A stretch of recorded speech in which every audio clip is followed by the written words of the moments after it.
Hello guys, welcome to our channel. ಇವತ್ತಿನ video ಏನಪ್ಪ ಅಂದರೆ ಇದು ಸ್ಯಾಟರ್ಡೇ ಬ್ಲಾಗ್ ಆಗಿರುತ್ತೆ. ಏನಿದು ಹೊಳೆ ಎಲ್ಲ ತೋರಿಸ್ತಾ ಇದ್ದೀನಿ ಅಂತ ಅನ್ಕೋಬೇಡಿ.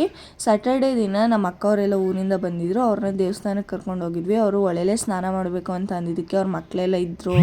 ಸ್ವಲ್ಪ ಹೊತ್ತು ಆಟ ಆಡಿಕೊಂಡು ಸ್ನಾನ ಮಾಡ್ಕೊಂಡು ಬರೋದ ಅಂತ ನಮ್ಮ ಪಾಪನ ಎಲ್ಲರೂ ಫ್ಯಾಮಿಲಿ ಫುಲ್ ಹೋಗಿ ಅಲ್ಲೇ ಸ್ನಾನ ಮಾಡ್ಕೊಂಡು ಸ್ವಲ್ಪ ಹೊತ್ತು ಆಟ ಆಡಿಕೊಂಡು ಸ್ನಾನ ಎಲ್ಲ ಮುಗಿಸ್ಕೊಂಡು ರೆಡಿಯಾಗಿ ದೇವಸ್ಥಾನಕ್ಕೆ ಹೊರಟ್ವಿ. ನಂಜುಂಡೇಶ್ವರನ ದೇವಸ್ಥಾನಕ್ಕೆ ಹೋಗ್ಬಿಟ್ಟು ಪೂಜೆ ಮಾಡಿಸ್ಕೊಂಡು ಹೋಗೋಣ ಅಂತ. ಇವಾಗ ದೇವಸ್ಥಾನದ ಹತ್ರ ನಮ್ಮ ಮನೆಯವರೆಲ್ಲ ಗಾಡೀಲಿ ಬಂದ್ವಿ. ಅವರು ನಡ್ಕೊಂಡು ಬರ್ತಾಯಿದ್ರು, ನಮ್ಮ ದೊಡ್ಡಮ್ಮ ಅಮ್ಮ ಎಲ್ಲ. ನಮ್ಮ ಅಮ್ಮ ದೊಡ್ಡಮ್ಮನ ಮಗಳು ಅವ್ರ ಮಕ್ಕಳೆಲ್ಲ ನಡ್ಕೊಂಡು ಬರ್ತಾಯಿದ್ರು. ನಾವು ಗಾಡಿ ನಿಲ್ಲಿಸ್ಬಿಟ್ಟು ಆ ಕಡೆಯಿಂದ ಬರ್ತೀವಿ ಅಂತ ನಾನು ಮತ್ತು ನಮ್ಮ ಅಣ್ಣ, ನಮ್ಮ ಮನೆಯವರು, ನಮ್ಮ ಪಾಪು ಎಲ್ಲ ಅವಳು ನೋಡಿ ಅವಳಂತೂ ನೀರಲ್ಲಿ ಎಷ್ಟು ಆಟ ಆಡಿದ್ವಿ. ಫಸ್ಟ್ ಟೈಮ್ ಅವಳು ನೀರಲ್ಲಿ ಹಿಡಿದಿದ್ದು. ಅದನ್ನು ವೀಡಿಯೋ ಮಾಡ್ಕೊಳ್ಳೋಕ್ಕೆ ಆಗಲಿಲ್ಲ, ಫೋನ್ ತೊಗೊಂಡೋಗಿರಲಿಲ್ಲ ಅದಕ್ಕೆ ಅಲ್ಲಿಗೆ. ಆಮೇಲೆ ದೇವಸ್ಥಾನದೊಳಗೆ ಹೋಗ್ತಾಯಿದ್ವಿ.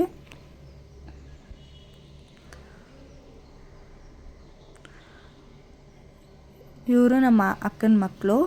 ಅವನಂತೂ ಯಾವಾಗಲೂ ಫೋನಲ್ಲೇ ಇರ್ತಾನೆ, ಗೇಮ್ ಆಡೋದು ಫೋನಲ್ಲಿ ಯಾವಾಗ್ಲೂ. ಆಮೇಲೆ ಅಲ್ಲಿ ದೇವಸ್ಥಾನದ ದರ್ಶನ ಎಲ್ಲ ಮಾಡಿಕೊಂಡು ಬರ್ಬೇಕಾದ್ರೆ ಶಾರದಾಂಬೆ ತಾಯಿ ಹತ್ರ ಒಂದು ಪಾಪು ಬರ್ತಡೇ ಇತ್ತು ಅನಿಸುತ್ತೆ. ಪೆನ್ಸಿಲ್ ಮತ್ತು ಬುಕ್ಕೆಲ್ಲ ಕೊಡ್ತಾಯಿದ್ರು. ನಮ್ಮ ಪಾಪುಗೂ ಕೊಟ್ಟಿದ್ರು, ಅದನ್ನ ಇಸ್ಕೊಂಡವಳು ಕೂತಿದ್ಲು.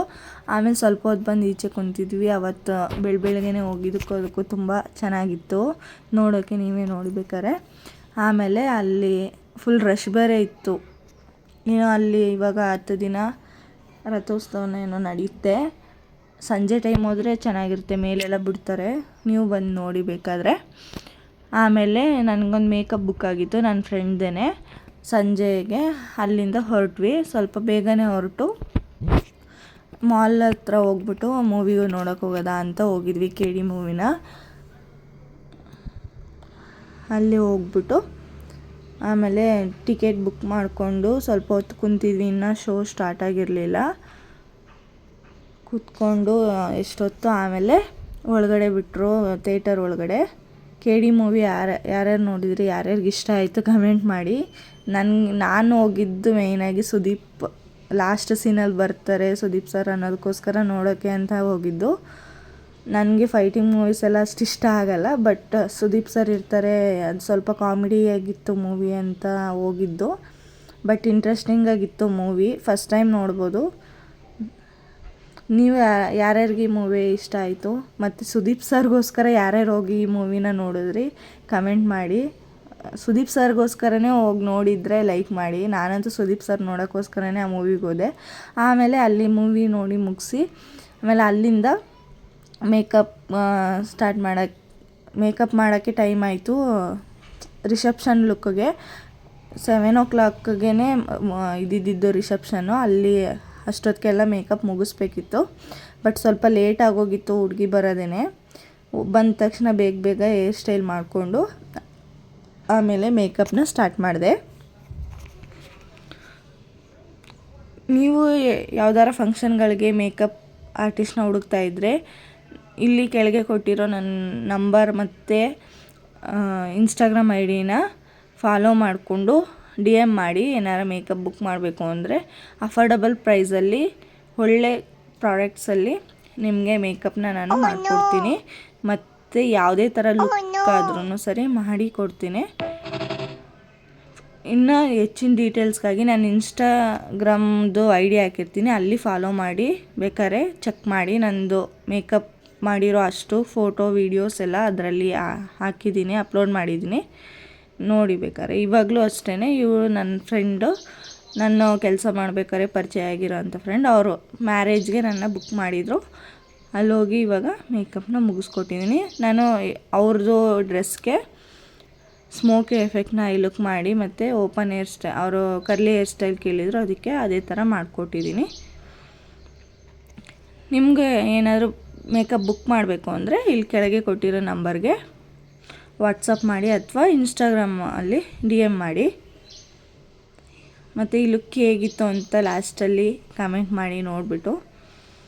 ಆಮೇಲೆ ಟೈಮ್ ಆಗಿಬಿಟ್ಟಿತ್ತು. ಲಾಸ್ಟಲ್ಲಿ ಅವ್ರ ತಾತ ಎಲ್ಲ ಬಂದು ಸ್ವಲ್ಪ ಇದು ಮಾಡ್ತೀನಿ. ನಾನು ಒಬ್ಬಳೇ ಮೇಕಪ್ ಮಾಡೋಕ್ಕೆ ಹೋಗೋದು, ನಮ್ಮ ಮನೆಯವ್ರನ್ನ ಕರ್ಕೊಂಡು. ನನಗೆ ಸ್ವಲ್ಪ ಫಾಸ್ಟಾಗಿ ಬರೀ 1/2 hour ಅವಳದು ಮೇಕಪ್ ಮುಗಿಸ್ಕೊಟ್ಟಿರೋದು. ಆಮೇಲೆ ನಾವು ಊಟಕ್ಕೆ ಹೋಗ್ಬಿಟ್ಟು ಊಟ ಮಾಡಿಕೊಂಡು ನೈಟು 9-9:30 ಆಗೋಗಿತ್ತು. ನಾವು ಆವಾಗ ಊಟ ಮಾಡಿಕೊಂಡು ಹೊರಟ್ವಿ. ಮತ್ತು ಬೆಳಗ್ಗೆ ಅಷ್ಟೊತ್ತಿಗೆ ಬರಬೇಕು ಮುಹೂರ್ತ ಮಾಡೋಕ್ಕೆ ಅಂತ ಅಂದ್ಬಿಟ್ಟು ಹೊರಟಿದ್ವಿ. ಆಮೇಲೆ ಬೆಳಗ್ಗೆ ಎದ್ದು 6 ಗಂಟೆಗೇ ಬಂದ್ವಿ. ನನ್ನ ಕಣ್ಣು ಮತ್ತು ನನ್ನ ಫೇಸ್ನ ನೋಡಿ ನಾನು ಯಾವ ಥರ ಫುಲ್ ಟಯರ್ಡ್ ಆಗಿದ್ದೀನಿ ಅಂತ. ನಾವೇನೋ ಬೇಗ ಬಂದ್ವಿ, ಬಟ್ ಇನ್ನೂ ಹುಡುಗಿನೇ ರೆಡಿಯಾಗಿರಲಿಲ್ಲ, ತುಂಬ ಲೇಟ್ ಆಯಿತು. ಹುಡುಗಿ ಬಂದಿದ್ದೆ 8 ಗಂಟೆಗೆ, ಮುಹೂರ್ತ ಇದ್ದಿದ್ದು 10:30ಗೆ, ಬಟ್ ಟೈಮ್ ಇತ್ತು ತುಂಬಾ. 8:30-9 ಗಂಟೆ ಹತ್ತತ್ರ ಆಗೋಗಿತ್ತು. ಹುಡುಗಿ ಬಂದಿದ್ದೆ, ಕಂಕಣ ಕಟ್ಸ್ಕೊಂಡು ಏನೇನೋ ಶಾಸ್ತ್ರಗಳು ಮಾಡಿಕೊಂಡು ಆಮೇಲೆ ಬಂದಮೇಲೆ ಬೇಗ ಮೇಕಪ್ ಮಾಡಿದ್ವಿ. ಏನು ಮಾತಾಡ್ತಿದ್ದೀವಪ್ಪ ಅಂದರೆ ನೈಟ್ ಮೇಕಪ್ ಹೇಗಿತ್ತು ಅಂತ ಕೇಳ್ತಾ ಇದ್ದೆ ಅವಳನ್ನ. ಚೆನ್ನಾಗಿದ್ದೆ ಅಂದರು. ಸ್ವಲ್ಪ ಓವರಾಗಿತ್ತು ಅಂತ ಇದ್ದರು. ಯಾಕೆಂದರೆ ಅವರು ಫಸ್ಟ್ ಟೈಮ್ ಮೇಕಪ್ ಮಾಡಿಸ್ಕೊಂಡಿರೋದು. ಅವಳು ಯಾವಾಗಲೂ ಮೇಕಪ್ಪೇ ಮಾಡಿಸ್ಕೊಂಡಿಲ್ಲ ಮತ್ತು ಅವಳು ಮೇಕಪ್ ಹಾಕೋದಿಲ್ಲ, ಯಾವಾಗಲೂ ಬೇರೆ ಸ್ಕಿನ್ನಲ್ಲೇ ಇರ್ತಿದ್ದು. ಅದಕ್ಕೋಸ್ಕರ ಅವಳಿಗೆ ಆ ಥರ ಅನ್ನಿಸ್ತಿತ್ತು. ಬಟ್ ಫೋಟೋಸ್ಗೆಲ್ಲ ಈಗ ನಮ್ಮದು ಒಂದು ಯೂನಿಕ್ ಡೇ ಅಂದಾಗ ಅಷ್ಟು ಒಂದು ಸ್ವಲ್ಪ ಹೈಲೈಟಾಗಿ ಕಾಣಲೇಬೇಕು. ಈ ಲುಕ್ ಹೇಗಿದೆ ಇದು ಮುಹೂರ್ತಮ್ ಲುಕ್ಗೆ ನಾನು ಕ್ರಿಯೇಟ್ ಮಾಡಿದ್ಲು. ಗೋಲ್ಡ್ ಸ್ಯಾರಿಗೆ ಈ ರೀತಿ ಮೇಕಪ್ನ ಮಾಡಿಕೊಟ್ಟಿದೆ. ಸ್ವಲ್ಪ ಸ್ವೆಟ್ ಪ್ರೂಫಾಗೇ ಮಾಡಿಕೊಟ್ಟಿದೆ. ಯಾಕೆಂದರೆ ಇವಾಗ ಅಲ್ಲಿ ಬೇರೆ ಛತ್ರದಲ್ಲಿ ಸ್ವಲ್ಪ ಫ್ಯಾನ್ ಕಡಿಮೆ ಇತ್ತು, ತುಂಬ ಸ್ವೆಟ್ ಆಗ್ತಾಳೆ ಅಂದ್ಬಿಟ್ಟು ಸ್ವಲ್ಪ ವಾಟರ್ ಪ್ರೂಫ್ ಥರನೇ ಮೇಕಪ್ ಮಾಡಿದ್ದೆ. ಹೇರ್ ಸ್ಟೈಲ್ ಮಾತ್ರ ಅವಳು ಇದು ಮಗುನ ಜಡೆ ತತ್ತೀವಿ ಅಂತ ಅಂದು ಆಮೇಲೆ ಮಿಸ್ ಆಗಿ ತಂದಿಲ್ಲ ಅವರು. ಅದಕ್ಕೆ ನನ್ನ ಹತ್ರ ಏನಿತ್ತು ಅದರಲ್ಲಿ ಸರಿ ಮಾಡಿ ಜಡೆ ಹಾಕ್ಕೊಟ್ಟಿದ್ದೆ. ಅದು ಮುಗಿಸಿ ಆಮೇಲೆ ಮನೆಗೆ ಹೊರಟ್ವಿ. ಈ ವ್ಲಾಗ್ ಹೇಗಿತ್ತು ಅಂತ ಈ ವಿಡಿಯೋ ಇಷ್ಟ ಆಗಿರೆ ದಯವಿಟ್ಟು ನನ್ನ ಚಾನಲ್ನ ಸಬ್ಸ್ಕ್ರೈಬ್ ಮಾಡಿಕೊಂಡು ಸಪೋರ್ಟ್ ಮಾಡಿ. ಥ್ಯಾಂಕ್ ಯು ಸೋ ಮಚ್ ಇಲ್ಲಿವರೆಗೆ ನಾನು ವಿಡಿಯೋ ನೋಡಿದ್ದಕ್ಕೆ. ಬಾಯ್.